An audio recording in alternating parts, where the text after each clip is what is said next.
Olá, você que nos assiste, sou Denis Teixeira. Sou Raul Leão, terapeuta aqui da clínica Amigos do Resgate. Vamos falar sobre RBB. RBB é um assunto que a gente trabalha muito aqui na clínica, sobre as características do RBB, né, Raul?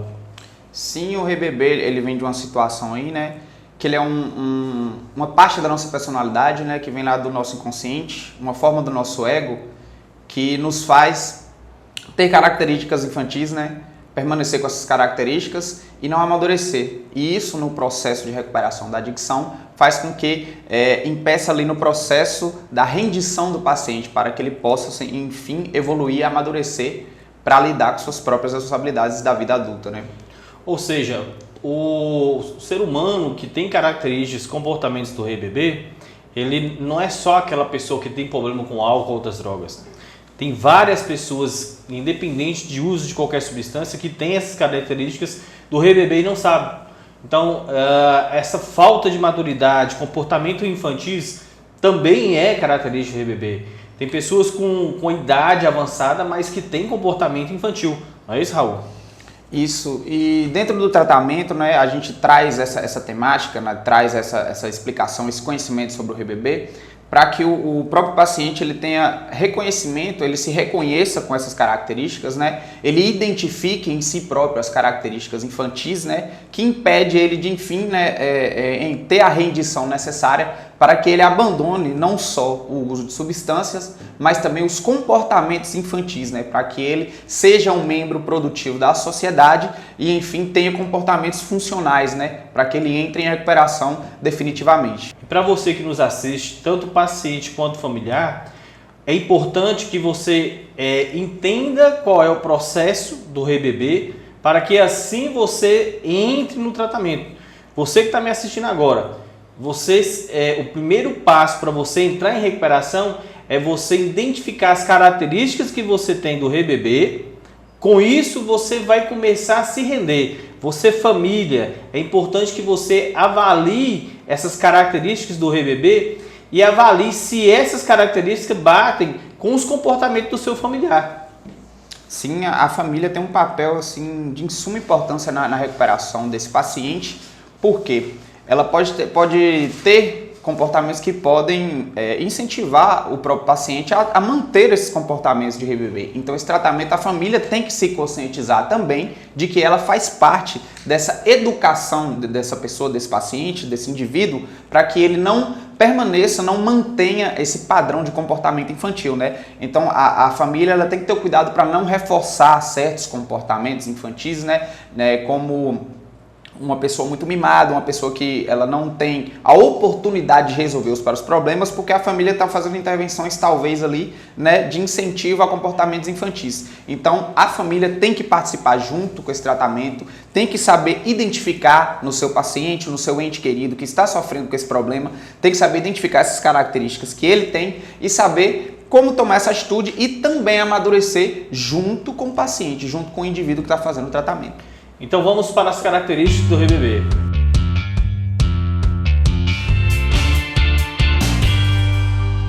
No princípio, né, a gente entende que o RBB é um resquício de uma lembrança lá infantil, de um comportamento de quando éramos criança, né? E a criança, naturalmente, ela tem um pouco dessa resistência com o não, resistência com autoridades. E quando o adulto mantém isso, ele não entende uma ordem hierárquica, ele não consegue nutrir um respeito por uma ordem, porque ele é extremamente infantil e não consegue absorver as ordens, então ele não consegue respeitar ali uma ordem de uma pessoa que ele tem um incômodo com a autoridade, porque ele não consegue seguir as próprias, ele acha que as regras são apenas para os outros, né? Ele acha que ele pode passar por cima dessas regras por conta desse comportamento infantil que ele carrega. Mas tem uma outra parte também interessante da gente falar, que essa característica também vem de berço. Porque se lá atrás ele não teve essa hierarquia, né, de pai, respeito, pai, mãe, ou seja, qual que é o exemplo de autoridade dentro de casa? Pai, mãe é autoridade, filho obedece pai e mãe. E muitas das vezes o que a gente vê na clínica é isso, pai e mãe obedecendo filho, pai e mãe fazendo tudo que filho quer. Então autoridade é autoridade, não quer dizer que tem muita gente aqui na clínica que pensa que a autoridade é polícia, não. Não é só policial, não é só juiz, não é só promotor, não é só oficial de justiça, não é essa figura de autoridade, né, Raul? A figura de autoridade, a família é figura de autoridade. A mãe, o pai é figura de autoridade. Sim, né? Aí entra muito na estrutura familiar que não é bem organizada, né? Às vezes a criança ela cresce sem essa figura de autoridade, então ela cresce sem esse devido respeito, sem saber a importância do respeito das posições de autoridade, né? Que é necessário para uma organização social. E como o Denis falou, né? Vem de berço, vem de uma estrutura, né? Do seu lar. E aí ela acaba que, quando chega na fase adulta, ela não desenvolveu essa maturidade para respeitar as autoridades, porque no lar onde ela viveu não existiu respeito, né? Eles acabam que mandavam nos próprios pais, como eles falou, há uma inversão de papéis dentro do lar onde eles cresceram e aprenderam, né? E para finalizar esse assunto, para a gente ir para a próxima, é importante, de extrema importância, você que está me assistindo, que está internado, você tem que entender que hierarquia, disciplina e autoridade, ela cabe em todo lugar. Então você está trabalhando em uma empresa, você vai ter que ter hierarquia. O seu chefe vai chamar a sua atenção. Você está morando na casa dos seus pais, tem hierarquia, você vai ter que fazer o que seu pai e sua mãe delega. Você está morando na casa dos colegas, tem hierarquia, você vai ter que seguir certa hierarquia. Ah, não, você está numa república. Cara, dentro da república tem hierarquia. Vou falar mais a fundo. Você está na cadeia. É o lugar onde tem mais hierarquia. E aonde o cara come pianinho. Desculpa o termo, mas come pianinho. Por quê? Porque lá é onde o camarada pode deitar e comer com o chão. Porque aonde tem mais hierarquia. Eu não estou incentivando ninguém a ser preso. Mas eu estou falando que todo lugar que você for, vai existir hierarquia. Você está aí internado, tem hierarquia, tem disciplina. Você está na sua casa, tem hierarquia, tem disciplina. Você está trabalhando, tem hierarquia, tem disciplina.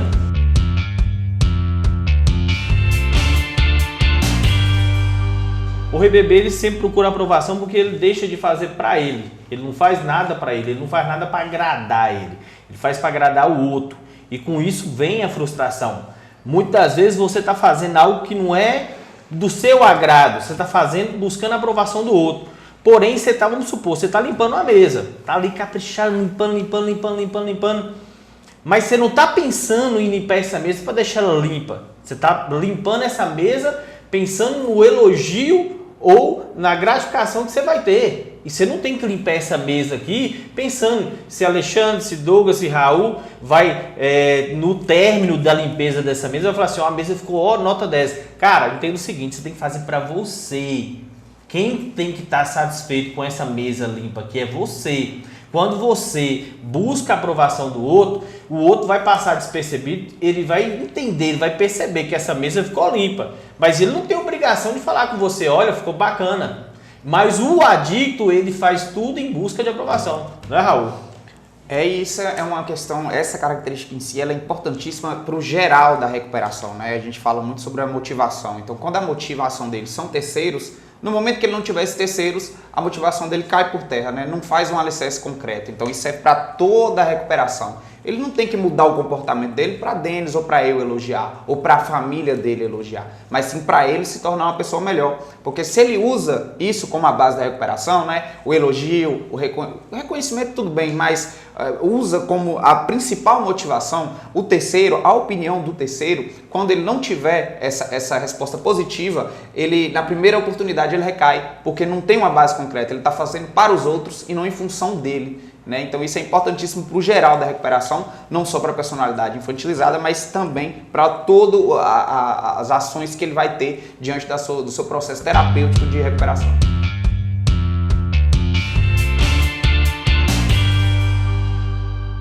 Esse aí é importante que eu tenho ele muito, isso aí é complexo, né? A gente tem que trabalhar muito. A gente quando tratado lá, como o Denis falou, também vem de ali de um berço, né, onde vem uma estrutura familiar, onde você não é cobrado, sabe? Então você não tem o costume de ser criticado pelos seus erros, porque você não tem aquela responsabilidade de lidar, né? Sua família faz aquele cerco ali, aquela superproteção, e você cresce uma pessoa, né, um adulto que não sabe lidar com críticas. E eu me enquadro nisso, eu demorei um pouco, hoje eu ainda tenho, mas graças a Deus hoje eu consigo ainda ter uma reflexão ali, voltar atrás, mas é justamente essa construção ali no lar né, que faz a pessoa não ter essa habilidade de receber uma crítica e tirar ali de proveito o que a crítica tem de bom ou de ruim também, né, e se sente tirado, né, o primeiro impulso que ela tem é rebater, é tentar brigar, é justificar, né, a coisa que o adicto, mas não só o adicto, as pessoas que têm os comportamentos, né, de isolamento, elas tentam justificar a todo custo o seu comportamento e não aceitam de forma alguma nenhuma crítica,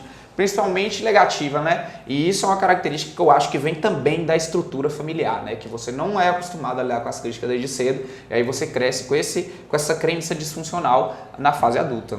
O que eu acho bacana é que a maioria das pessoas que a gente trabalha aqui, independente de ser dependente químico, alcoolista ou também, vamos dizer, transtornos mentais, tem essa dificuldade de lidar com crítica. Mas isso não é só dessa galera, é de todo mundo, é geral. O ser humano, ele não sabe lidar com crítica. Eu também tenho muita dificuldade de lidar com crítica, porém hoje uma coisa que eu aprendi, que a crítica ela foi feita para crescer. O elogio ele vai te cegar, você vai ficar cego, você vai ficar todo pomposo. Mas quando vem a crítica, te incomoda, te tira da zona de conforto. Aí você fala, não, peraí, tá me criticando. A princípio você vai, pô, o cara tá me zoando, tá me tirando aqui e tal. Eu vou dar uma resposta bem dada aqui e tal. Essa é uma forma de defesa, porque a maioria das pessoas hoje em dia já anda com um escudo para se defender. Não, me criticou, já vou dar uma resposta na lata, vou me defender. Porém, o que você tem que entender é o seguinte, se o outro está te criticando, alguma coisa positiva tem nisso. Eu cresço com as minhas críticas. Toda vez que eu sou criticado, eu cresço. Então entenda, se tem alguém te criticando, olhe para o lado positivo. A crítica ela tem que ser positiva. Se está criticando é porque você pode melhorar. Quando as pessoas pararem de criticar, é porque alguma coisa está errada. Não existe ninguém perfeito. Então coloca isso na sua mente, meu irmão, minha irmã, você que está assistindo aqui agora. A crítica, ela é construtiva. É normal. Eu sei que você não vai aceitar a crítica de imediato. Como é a coisa mais comum aqui na clínica. O paciente chega muito resistente, não aceita nada, não sou daqui, eu não preciso disso e tal. E você faz uma intervenção e traz para ele algumas críticas dos seus comportamentos. De imediato ele recusa, de imediato ele rebate. Mas com o passar do tempo, ele vai cedendo, ele vai enxergando que aquela crítica é verdadeira e que realmente ele precisa mudar. Sabe por quê? Porque ele não ouviu só de mim como terapeuta, não ouviu só de Raul como terapeuta. Ele ouviu da família inteira, ele ouviu de amigos, ele ouviu de mulher, de filhos, de todo mundo. Aí quando chega um cara de fora que nunca viu ele na vida, ele é internado ou ela é internada e a gente faz intervenção e fala assim, olha, seus defeitos de caráter são esses. O caráter não muda não, mas os comportamentos você pode mudar. Aí, meu irmão, acabou. Aonde que vira a chave? Aí ele começa a entender que a crítica é melhor do que o elogio.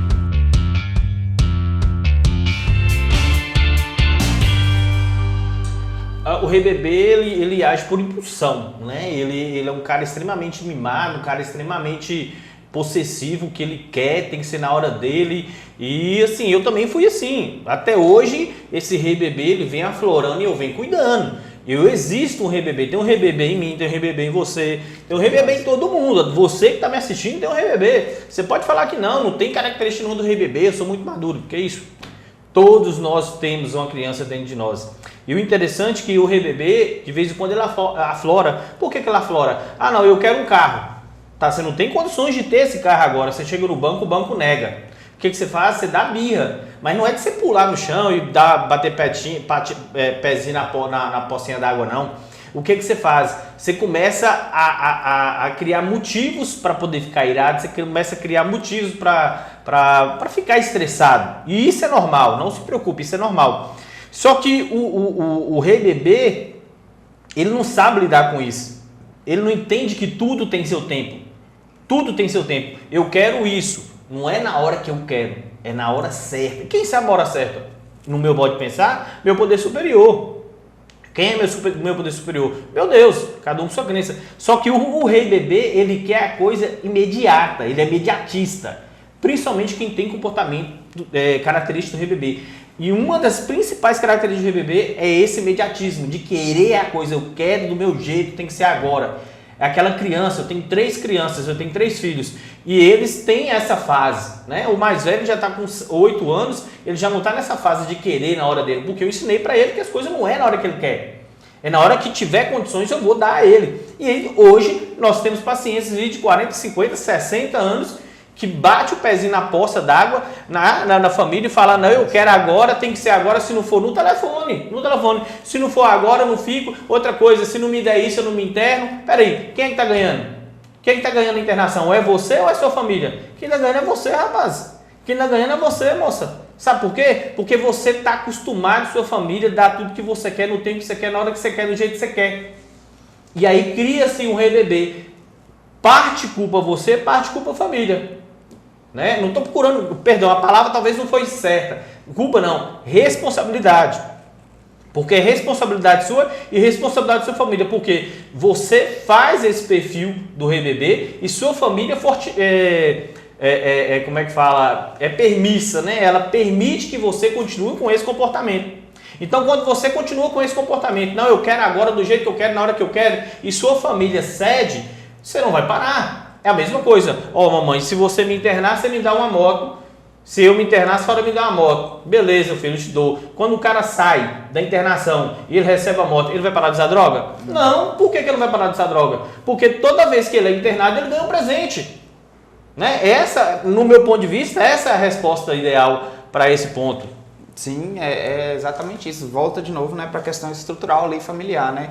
Às vezes tem esse comportamento familiar que ele ele incentiva muitas vezes, né, ele manter esse comportamento infantil. E quando ele é compulsivo, ele não consegue parar, ele cria justificativas, ele cria situações para que ele consiga aquilo, né? E usa de forma de manipulação. Porque o dependente químico, o que tem esse RBB aflorado, que vem ali, né, com falta de maturidade, ele é extremamente condicionado, né? Ele só faz as coisas condicionando, pede a família, né? Ele é extremamente negociante com a sua família, né? Ele acha que está internado, que ele tem direito de estar pedindo alguma coisa, que ele está em uma condição, ele não se pega a responsabilidade de chegar a ser internado pelos comportamentos dele mesmo. Ele acha que é culpa da família e nessa a família acaba tendo um comportamento de reforço. Então o tratamento tem que ser ali paralelo, tanto da família quanto do paciente. Mas mais importante, o tratamento que a gente faz aqui, quando eu principalmente vou direcionado no paciente, eu tenho que fazer ele ter a consciência de que ele não tem que pedir nada à família e que a família não deve nada para ele, né? Porque assim a gente começa a fazer um tratamento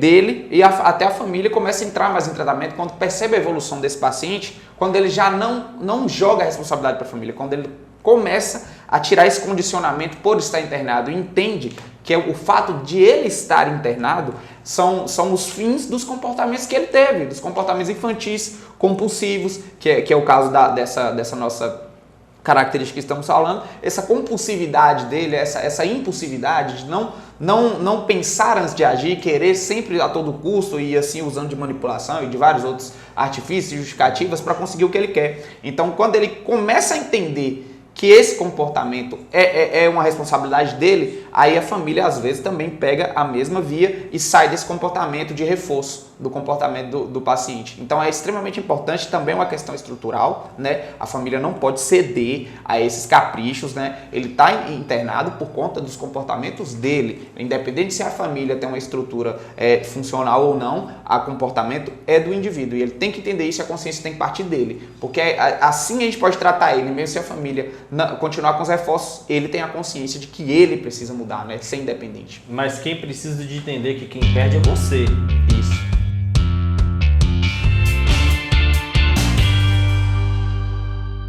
O RBB, na realidade, ele foi criado numa bola, né? Numa bola do seu mundo, numa bola de cristal ali, no porcelanato não, acho que o porcelanato é muito forte, né? De porcelana. Isso. E foi criado ali no mundinho dele ali, aonde tudo que ele faz, se não der certo, a família vai lá e ajuda.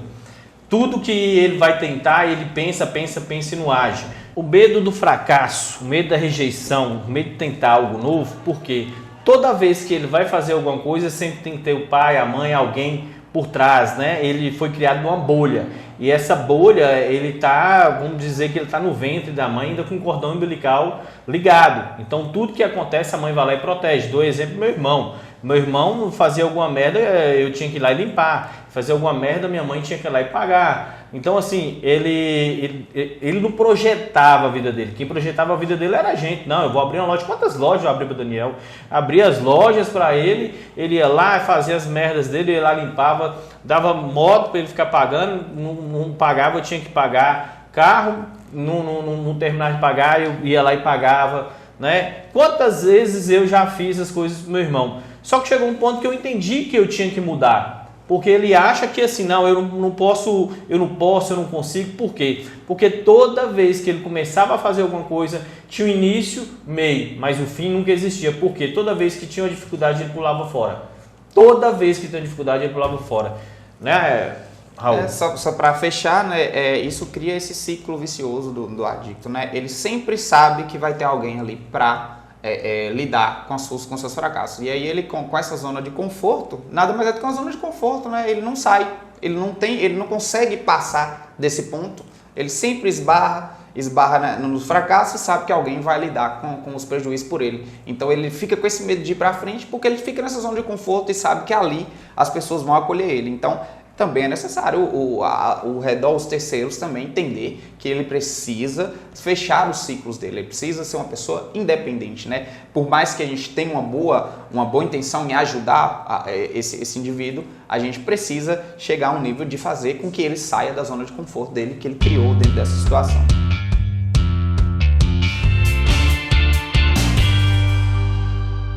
Voltando ao que a gente estava conversando, é o seguinte. Por que ele tem medo de tentar? Porque a família coloca ele como vítima, como um coitadinho, como uma pessoa diminuída, e você não é. Você não é coitadinho, você não é pior do que ninguém. Você é capaz de fazer tudo que qualquer outra pessoa queira fazer. Qualquer coisa que você queira fazer, você é capaz. Basta você querer. Tira essa ideia da sua cabeça, essa ideia louca que colocaram na sua cabeça, que você é um coitadinho, que você é frágil. De frágil você não tem nada, meu irmão. De frágil você não tem nada, minha irmã. Bota isso na sua cabeça. Porque muitas vezes isso é uma crença que a família cria. Ah, ele é dependente químico, ele tem a doença mental, ele tem... Cara, conheço pessoas que são esquizofrênicos, bipolares e outras, né? Conheço também adictos, né? Que problema com álcool e outras drogas, que têm uma vida normal. São empresários, outros são médicos, outros são advogados. Por quê? Porque a família desconstruiu aquela ideia dele ser um coitadinho e ele também. A partir do momento que você desconstruir essa ideia de vitimizar, né, de ser um coitadinho, de ficar ali igual uma bonequinha de porcelana, meu irmão, você vai decolar, minha irmã, você vai crescer de uma velocidade imensa. Mas primeiro a gente tem que tirar essa ideia maluca, que você...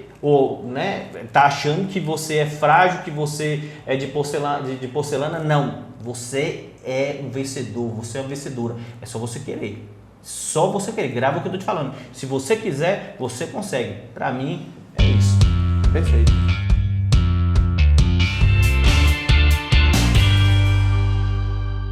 Sim, né? Começando na estrutura ali. O RBB, basicamente, dentro da literatura, ele tem 3 motivações, que é poder, atenção e prazer, né? Como ele é uma pessoa extremamente maleável para agradar as outras pessoas, porque ele se perde nesse processo da personalidade, como ele consegue esses objetivos dele? Com coisas materiais, né? Com dinheiro, né? Que muitas vezes não é dele, ele gosta muito de ostentar as coisas dos outros, né? Por quê? Porque assim ele atrai a atenção, ele atrai o poder e com isso vem o prazer. Muitas vezes com a droga ou até com a sensação de poder mesmo, porque às vezes o cara ele cresce ali, né? Com essa crença de que ter poder é poder manipular os outros, né? E ele vai explorando esse comportamento até que ele chega numa situação onde ele só consegue a atenção das pessoas tendo dinheiro ou tendo esse status que ele cria na cabeça dele, né, falso, que essas pessoas que o rodeiam ali por conta de dinheiro não são relações funcionais, né, são apenas naquele momento. E aquilo ali naquele momento o satisfaz porque ele está sempre nessa busca do poder, da atenção e do prazer, né, bem superficial. Ele se apega muito às coisas materiais e perde o contato ali de realmente ter relações com pessoas, né, criar novas relações funcionais. Então, para ele o que importa é sempre estar por cima ali, né, sempre estar no estado. Exatamente, viver de aparência, isso. E aí muitas vezes ele não consegue nem lidar com o próprio desejo dele e usa muitas vezes o recurso dos outros para aparecer, que é o na realidade, né, Raul, o Rei Bebê ele é tão assim infantil que ele quer a aprovação do outro. Ele usa uma roupa de marca, Lacoste, Tommy, não sei o que mais, mas ele não está usando a roupa porque a roupa ficou legal nele, porque a roupa é bonita. Não, porque ele está usando porque ele vai causar a impressão que o outro vai achar. Então você vê que pensamento infantil. Sim. Isso é pensamento infantil. Eu costumo dizer para meus colegas que quem investe para o outro ficar observando é mulher, pô. É mulher. Se não é mulher, é menino. É nem menino, porque menino quer brincar. Mas o adicto, o rei bebê, ele se veste pro outro achar que ele tá bem. Mas na realidade o cara não tá, pô. Não tá, ele tá querendo chamar a atenção para alguma coisa. Ele quer demonstrar ali uma imagem que ele não é, né? Ele tá querendo estar no centro das atenções. E isso é apego, né, pela coisa material. Ele não tem profundidade. O cara tem que evoluir. No meu ponto de pensar, o cara tem que evoluir. Sim. Tem que deixar de ser menino e passar a ser homem. Pera aí, eu tenho que dar valor em quê? Em roupa, em cueca, em sapato? Não, eu tenho que dar valor no emprego, eu tenho que dar valor na minha renda, eu tenho que ser independente, entendeu? Eu tenho que ter minha renda, eu tenho que sustentar minha família, e isso é o mais importante. Não você tá aí tirando onda de vestindo Lacoste, não sei o que mais, não sei o que, e na sua casa você tá dormindo no chão, pô. Ou então você tá dormindo numa biqueira. Aí o cara fica ali 1 mês, 2 meses ostentando, mostrando pra todo mundo que tá bem, daqui a pouco o cara tá jogado na sarjeta. E aí não tem ninguém dessas pessoas que tá rodeando ele ali pra tirar. Exatamente. Né? Esse é o comportamento, esse apego a essas coisas materiais, né? Superficial. Exatamente.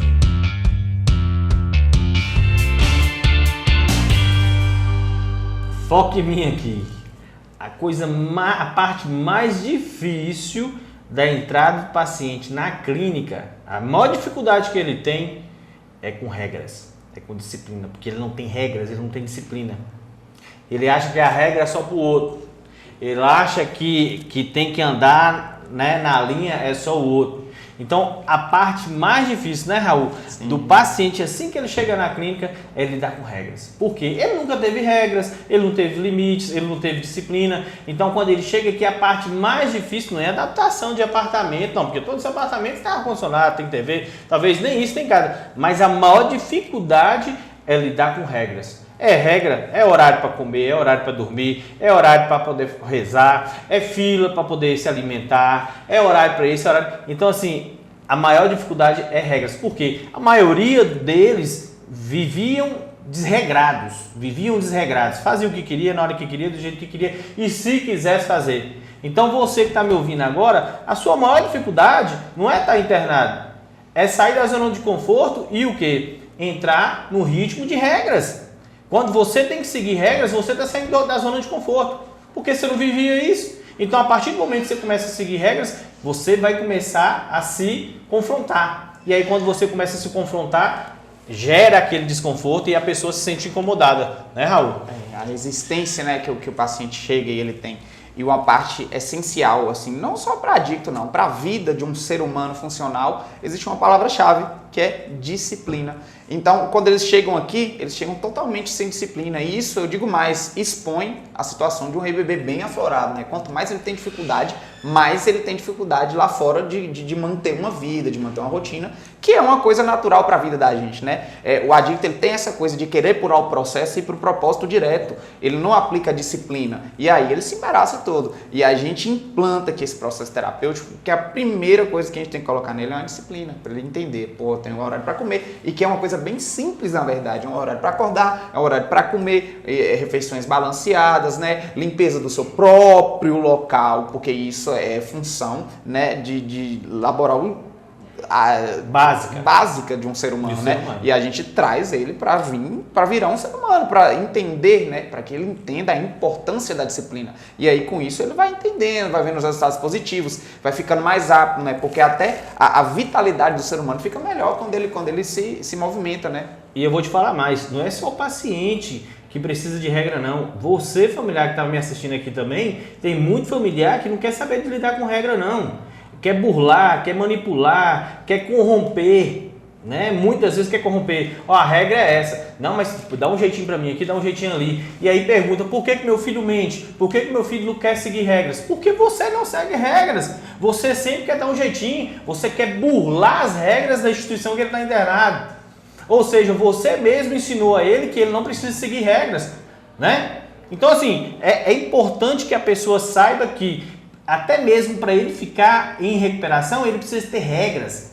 A recuperação não é para quem é inteligente, a recuperação é para quem é obediente, né? Para quem é obediente. Isso que ele me falou é um paciente que está em recuperação até hoje. Ele falou comigo, Denis, para mim não, para todos que vêm visitar, nós temos muitos pacientes que vêm visitar. Falou, a recuperação não é para quem é inteligente, mas sim para quem é obediente. Então você que está me assistindo agora, você que está nos assistindo aqui agora, entenda, a regra ela é essencial, não só na recuperação, mas na vida de qualquer ser humano. E mais, quero agradecer a todos que estão nos assistindo aqui agora, mandar um abraço aí para toda a equipe da Amigo Resgate. Raul, deixo com você aí. Quero agradecer a atenção, né, de todo mundo que tá assistindo a gente e que sirva bem, né, para ilustrar bem a situação, para a gente demonstrar um pouco do nosso trabalho aqui, que a gente faz com muito carinho, né, muito bem feito aqui na nossa clínica, para que transpareça, né, essa situação e que conscientize cada vez mais pessoas sobre esse tratamento que a gente faz aqui.